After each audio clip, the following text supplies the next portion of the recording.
የተሰራውን ልማታችንን ቆጥሬ አልጨርሰው መንግስታችን የሰራውን ስራ በጠቅላላ ከኛ ጋር በመሆን ያሳካነውን ነገር እኔ ቆጥሬ አልጨርሰው።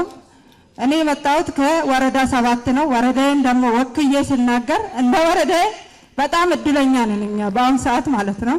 በጣም በርካታ ልማቶች የተሰሩበት ብዙ ነገሮችን እያየንበት ያለንበት ጊዜ ላይ ነን አሁን እና የሚቀሩ ነገሮችም ጥቂት በጣም ትንሾች ናቸው ያሉት።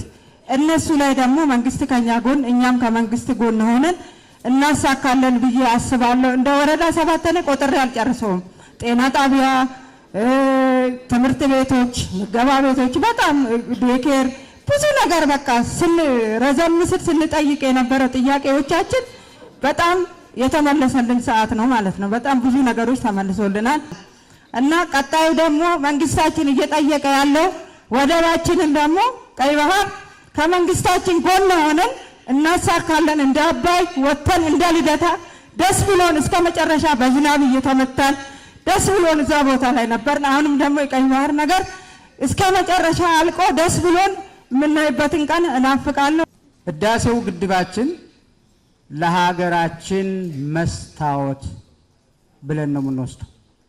በዓለም ላይ ጎልቶ የወጣው የኢትዮጵያ ህዝቦች የኢትዮጵያ ብሔር ብሔረሰቦች ጎልተው የታዩበት ኢትዮጵያ ወደ ከፍታ ማማ የወጣችበት ህዳሴው ግድባችን ነው፣ ከአድዋ ቀጥሎ ማለት ነው። ከዛ በመቀጠል የስንዴ ልማትን ብንወስድ አይደለም ለሀገራችን ለሌሎች ሀገር ተርፈናል። በደንብ እየተሰራ መሆኑ ማሳያ ነው። አገራችን ኢትዮጵያ ከትልቅ እስከ ትንሽ እጅ ለእጅ ተያይዞ የሚሰራ የሚወጣ ብሔር ብሔረሰቦች መፍለቂያ እንደመሆኗ መጠን ማሳያችን ትናንትና የማዳበሪያ፣ የጋዝ፣ የነዳጅ፣ የመስታወት ብዙ መሰረተ ልማቶች የተሰሩባት ብዙ ልማቶች የተከናወኑበት በዚህ በ5 እና በ6 ዓመት ማለት ነው።